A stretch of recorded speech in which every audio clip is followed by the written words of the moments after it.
irmãos, vamos abrir as Bíblias em João.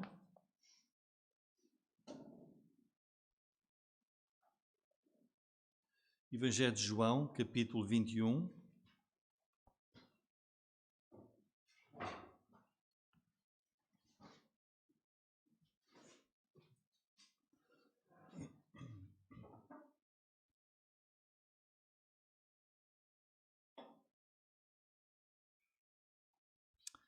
Muito bem, então estamos agora lá nos versículos 8 a 14.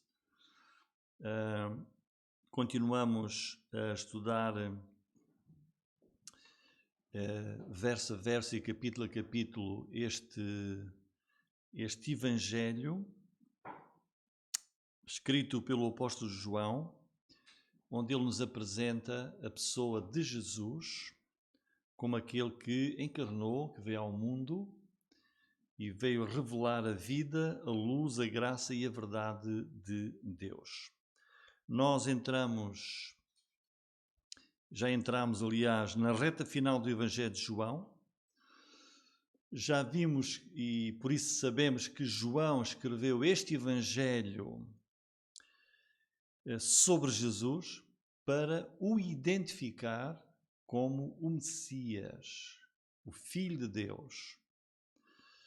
E para que as pessoas, ao conhecerem a pessoa de Jesus, possam crer nele e, crendo, ter vida eterna no nome de Jesus.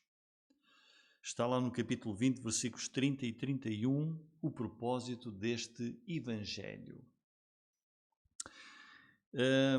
Depois da ressurreição de Jesus, foi revelada e referida no capítulo 20, o Senhor Jesus, ressurreto de entre os mortos, começou uma série de aparições a vários grupos de pessoas e também a indivíduos. E os versos que temos hoje são mais uma aparição pós-ressurreição de Jesus a 7 discípulos no mar da Galileia. Muito bem. Versículos 1 a 7 foram os versículos da passada mensagem e neles nós vimos os personagens que fazem parte deste episódio do capítulo 21. Vimos a sua desilusão e também o milagre de Jesus. Então, para nós entendermos bem o texto de hoje, que começa no versículo 8, nós, nos primeiros 7 versículos, vimos que Pedro decidiu ir pescar e com ele foram mais 6 discípulos. Estão aí identificados, vão pescar no mar da Galileia, mas em toda a noite nada apanharam, não apanharam um único peixe. Sábios e experientes pescadores não apanham um único peixe durante toda a noite. Pela manhã, Jesus manifesta-se uma vez mais, como diz o versículo 1, manifestou-se Jesus outra vez, ou seja, o Jesus ressurreto aparece de novo na praia e orienta os discípulos que estavam no barco, desanimados, para que lancem de novo a rede para o lado direito do barco. Portanto, Jesus foi específico. Lancem outra vez, não para o lado esquerdo, não à frente e não atrás do barco, para o lado direito. E à ordem e ao comando de Jesus, nós vamos ver a autoridade de Jesus a autoridade divina sobre o mundo animal, em que a rede imediatamente se enche de, como diz lá, de uma multidão de peixes. E temos aqui um verdadeiro milagre pós-ressurreição de Jesus. Depois, ao reconhecerem que é o Senhor Jesus que está na praia, Pedro, mostrando um grande amor ao Senhor, diz que se lançou ao mar para ir rapidamente ter com Jesus na praia. Pedro não se importou com o barco, não se importou com a rede cheia de peixes, ele só queria mostrar e convencer Jesus do seu amor pelo Senhor, estando rapidamente com ele na praia. E por isso ele não ficou no barco à espera, lançou-se ao mar e nadou cerca de 100 metros, que era a distância do barco até à praia. Depois, versículos 8 e 9, que é o texto de hoje, nós temos as brasas para uma refeição matinal. E lemos: E os outros discípulos foram com o barco, porque não estavam distantes da terra, senão quase 200 côvados, levando a rede cheia de peixes. Logo desceram para a terra, viram ali brasas e um peixe posto em cima, e pão. Aqui nós temos uma pergunta muito importante para responder, que é: qual é o tipo de relação do Cristo agora ressurreto com os seus discípulos? Uma coisa foi Jesus em vida ainda normal, no seu relacionamento com eles, e agora, depois de ressuscitar, que diferenças há? Qual é o tipo de relacionamento que eles podem esperar? E o que nós vemos aqui é que esse Jesus, agora ressurreto, com um corpo já glorioso, pronto para o céu, ele vai estar lá a providenciar aquilo que é necessário para eles. Vemos aqui Jesus presente a atender às necessidades dos apóstolos e mesmo as mais simples, como a fome, e mostra que Jesus vai cuidar deles. Portanto, não vai mudar o relacionamento, aquilo que se pode esperar do Jesus ressurreto, não vai mudar. Mesmo que seja depois da ressurreição, e mesmo que ele já esteja de uma forma glorificada, o Senhor vai continuar a ter o mesmo cuidado, o mesmo interesse, a mesma compaixão para com os seus apóstolos, como vemos aqui. E Jesus mostra aqui que vai continuar a fazer por eles aquilo que eles viram durante os 3 anos que estiveram com o Senhor durante o seu ministério. O versículo 8 diz-nos que Pedro, que tinha ido à frente, e que depois vão os outros discípulos no barco, arrastando a rede cheia de peixes. Eles assim chegam calmamente até à praia, arrastando a rede cheia de peixes, de certeza que, tendo estado a noite toda a pescar, estão muito cansados e também estão esfomeados porque nada apanharam. E aqui nós devíamos fazer um exercício que é pensar na atitude de Jesus. Tentamos pensar que Jesus apresenta-se na praia e qual é a atitude que o Senhor Jesus tem. O que é que ele decide fazer? Jesus, que é Deus e que conhece que estão frustrados, conhece as fraquezas deles, humanas, estão cansados, estavam antes de apanharem os peixes muito desanimados, sabe que eles estão com fome e por isso o que é que Jesus fez? Fez um pequeno almoço. Aquilo que nós hoje chamamos um pequeno almoço matinal, incrivelmente maravilhoso. Ou seja, Jesus faz ali outro milagre. Do nada, ele consegue fazer aparecer ali um peixe e também pão.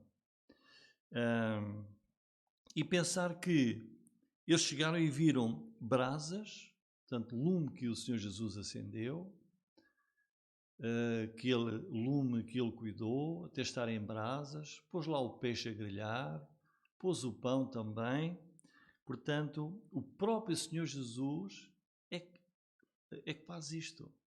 Isto é surpreendente. Jesus está na praia e está ali a preparar, a cozinhar para eles. Isto quer dizer que Jesus cuida sempre de nós, dia a dia. E vemos aqui neste capítulo 21, Jesus não apenas a cuidar das necessidades físicas, porque ele vai alimentar aqui os apóstolos. Mais à frente, a partir do versículo 15, Jesus vai cuidar das necessidades espirituais, porque vai falar com Pedro para o restaurar. Portanto, Jesus ministra, daí o tema da nossa mensagem, Jesus ministra à pessoa inteira, o nosso corpo, nossa alma, nosso espírito. Além disto, nós também podemos ter aqui, com muita clareza, e ver aqui claramente, que quem escreve é uma testemunha ocular, pelos pormenores.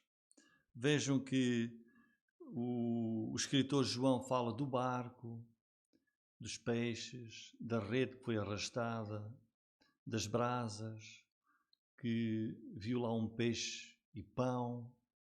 Portanto, depois o pormenor mais à frente deles a descarregarem o barco. Ou seja, podemos confiar que aquilo que está aqui escrito veio de uma testemunha ocular, inspirado certamente pelo Espírito Santo. Portanto, brasas para uma refeição matinal. Versículos 10 e 11, temos aí a contagem. Disse-lhe Jesus: trazei dos peixes que agora apanhastes. Simão Pedro subiu, puxou a rede para a terra, cheia de 153 grandes peixes, e sendo tantos, não se rompeu a rede. Vemos aqui uma vez mais o Senhor Jesus a tomar a iniciativa da conversa. Eles vão ter ali um encontro muito agradável, amoroso, uma conversa interessante. E vejam, eles estão todos juntos, uma vez mais. Todos juntos com o Senhor Jesus. Estão em boa companhia, em boa comunhão. E o Senhor Jesus iniciou o diálogo e como se estivesse a dizer: tragam mais uns peixes desses fresquinhos que vocês agora acabaram de apanhar. O que eu tenho aqui não chega para todos, é só um peixe e pão. Então vamos juntar tudo e vamos fazer aqui um pequeno almoço, uma refeição matinal para todos nós. Eu sei que vocês estão cansados e por isso vamos ter aqui uma boa refeição. E é assim que o Senhor Jesus trabalha. Vemos aqui ele a fazer certas coisas. Ele preparou as brasas, preparou o pão, preparou um peixe. E há outras coisas que nós temos de fazer. Quando ele diz: tragam os peixes que vocês apanharam. Portanto, nós, na nossa vida cristã, temos coisas que Deus vai fazer por nós. E há outras que nós temos que também contribuir naquilo que Deus está a fazer nas nossas vidas. Versículo 11 diz-nos que Pedro puxa a rede do barco para a terra. E aqui o milagre é descrito. São 153 grandes peixes. Se fossem simplesmente peixes, diria 153 peixes, mas são grandes peixes. E o número é fascinante, são 153. Os maiores peixes que se encontram no Mar da Galileia, hoje, e deve ser como naquela altura, podem chegar aos 2 quilos de peso, o tipo de peixe que lá existe. E vemos aqui que Pedro, que era um grande pescador, sozinho arrastou a rede cheia de peixe. E o resto do milagre é que a rede, diz lá, não se rompeu a rede. portanto o milagre do Senhor Jesus. Grande quantidade de grandes peixes e a rede não se rompeu. E aqui queria só fazer uma referência sobre aquilo que ao longo destes 2000 anos, desde que ocorreu este episódio, em 2000 anos de história que temos, que se tem especulado muito sobre este número, 153. Porquê? Porque se tem achado que deve haver algum significado, algum enigma escondido, algum código neste número 153. E alguns exemplos ao longo da história. Um deles, um homem que se chamou Rupert, disse que os 153 peixes são categorias diferentes de fé. Um outro, chamado Grotius, disse que 153 representa o número de gentios convertidos ao judaísmo. Um outro, Jerónimo, disse que há 153 peixes no reino animal. E por isso aqui o significado é, segundo ele disse, representa a chamada de Deus na Igreja. Agostinho de Hipona disse que há 10 mandamentos e aos 10 mandamentos soma-se o número 7, que é o número do Espírito Santo, pegando em Apocalipse 1:4, e isso representa a plenitude do Espírito Santo. E depois ele faz mais uma série complicada de equações e somas até que chega ao número 153, para dizer que, essencialmente, quer falar da plenitude do Espírito Santo. Podíamos falar de mais ideias que houve sobre o número 153, mas apenas para dizer que ao longo do tempo surgiram estas interpretações alegóricas, procurando à força ver neste número 153 um mistério escondido que alguém conseguiu desvendar. Mas qual é o perigo de fazer isso? O perigo é pretender interpretar a palavra de Deus, este texto, e aí trazer ideias que de facto não estão no texto. O objetivo da interpretação da palavra de Deus não é trazer ideias, não é acrescentar coisas que não estão lá, nem que Deus pretendeu que inventassem. Portanto, fazer alegoria do texto, houve uma altura na história do cristianismo em que se alegorizava muito a palavra de Deus, ou espiritualizar a palavra de Deus, significa trazer ideias e retira a autoridade da palavra de Deus e transfere essa autoridade para uma pessoa que, pretendendo ter algum tipo de sabedoria, traz uma ideia que afinal é um grande erro. Portanto, quando vemos estes números assim, devemos ter cuidado, e o significado de 153 aqui é nada mais nada menos do que são 153 grandes peixes, mais nada. Depois, versículos 12 até 14, temos a comunhão de Jesus com o grupo dos 7 apóstolos. Eles, vejam o versículo 12, disse Jesus: vinde, comei. E nenhum dos discípulos ousava perguntar: quem és tu? Sabendo que era o Senhor. Chegou, pois, Jesus e tomou o pão e deu-lhes, e semelhantemente o peixe, e já era a terceira vez que Jesus se manifestava aos seus discípulos depois de ter suscitado dentre os mortos. Portanto, aqui o texto mostra-nos que finalmente estão todos juntos na praia. Jesus convida os apóstolos: vinde, comei. Convida-os para tomar aquela refeição matinal. E aquilo que está aqui a acontecer é o quê? É um episódio perfeitamente normal na vida, para nos ensinar que o Senhor Jesus, de facto, importa-se com todos os aspectos da nossa vida. Ele aqui preocupou-se e tomou a iniciativa de preparar uma refeição matinal para o grupo dos apóstolos cansados e com fome. Quer dizer, o Senhor importa-se com a totalidade da nossa pessoa, com todas as nossas necessidades. E ali estão eles a tomar o pequeno almoço com Jesus. Vemos que o Senhor ressurreto está com eles e a comer, o que mostra que o corpo ressurreto de Jesus tem esta capacidade. Vemos também que nenhum se atreve a perguntar, mas afinal quem és tu?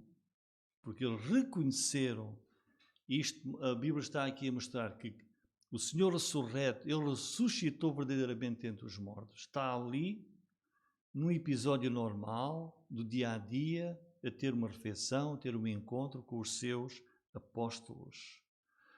É o Cristo ressuscitado em íntima e real comunhão com eles. O versículo 13 é fantástico, porque diz: chegou, pois Jesus tomou o pão, deu-lhes e semelhantemente o peixe. Quer dizer, o que é que está a acontecer? O amor de Jesus é fantástico. O Senhor Jesus apareceu na praia, sozinho, do nada, preparou tudo, as brasas, tudo, e quando eles chegam, juntam mais peixe, e é o próprio Senhor Jesus que é o garçom. É Ele que está, toma lá peixe, toma lá pão, é o Senhor Jesus que está ali a distribuir, não é? Diz aqui: chegou, pois, Jesus, tomou o pão e deu-lhes, e semelhantemente o peixe. É o Senhor que está a servir. Isto é maravilhoso. O Senhor ressuscitado entre os mortos prepara umas brasas e é Ele mesmo que presta esse serviço humilde. E todos ficam ali, certamente sentados, todos juntos, a comer. Se nós perguntarmos qual é então, o que é que podemos esperar em termos de relacionamento do Cristo ressurreto conosco? É isto, proximidade, em que Ele cuida e se importa das coisas mais simples, mais rotineiras, como o alimento do nosso corpo. Portanto, temos aqui uma prova daquilo que é o amor de Jesus. Que Jesus, que é Deus, que é, como João disse, é o Cristo, ressuscitado entre os mortos, Ele não está distante. Ele não diz: agora não posso mais estar convosco.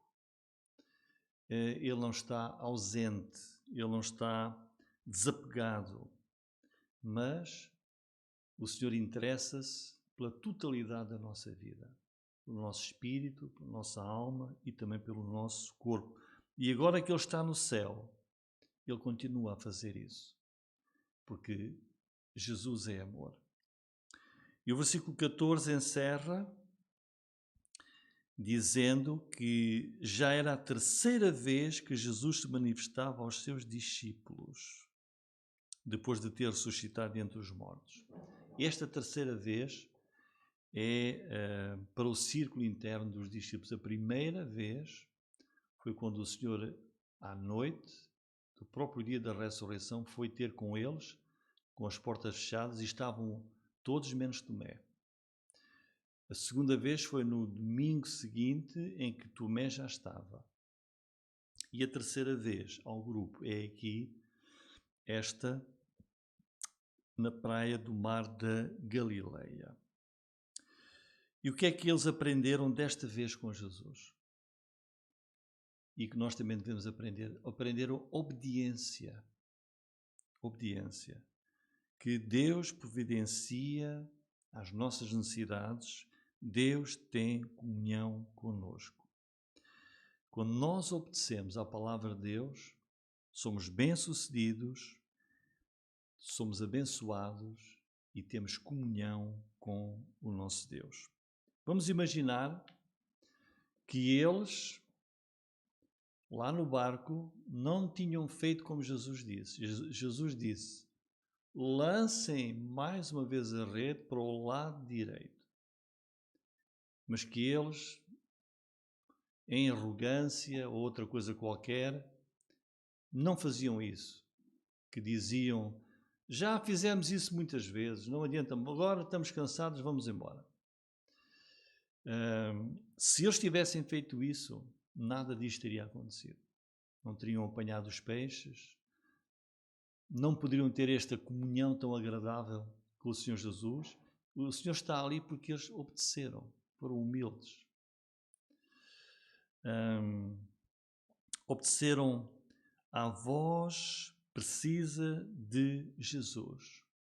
Lado direito. Foi para ali que eles lançaram, especificamente como o Senhor disse. E a lição que nós temos aqui é esta: qualquer crente pode viver a vida como ele quiser. Tem livre-arbítrio para isso e tem liberdade para viver como quiser. De qualquer maneira, pode viver em desobediência e vai ter fracasso e vai ter perda de companheirismo com Deus e de comunhão e de intimidade com Deus. Mas, se formos obedientes, então temos a bênção da comunhão com o Senhor e Ele pode trazer-nos aquilo que nós precisamos. O nosso Deus vai atender, segundo o seu propósito, às nossas necessidades. Se formos obedientes, fiéis e se formos tementes à sua palavra e ao seu nome. Em conclusão, tivemos aqui uma refeição, e uma refeição é muito importante. Nós não comemos com pessoas com quem não estamos bem. A refeição aqui mostra a restauração da comunhão. Jesus deu o primeiro passo para trazer todos e todos continuarem em boa comunhão com o Senhor.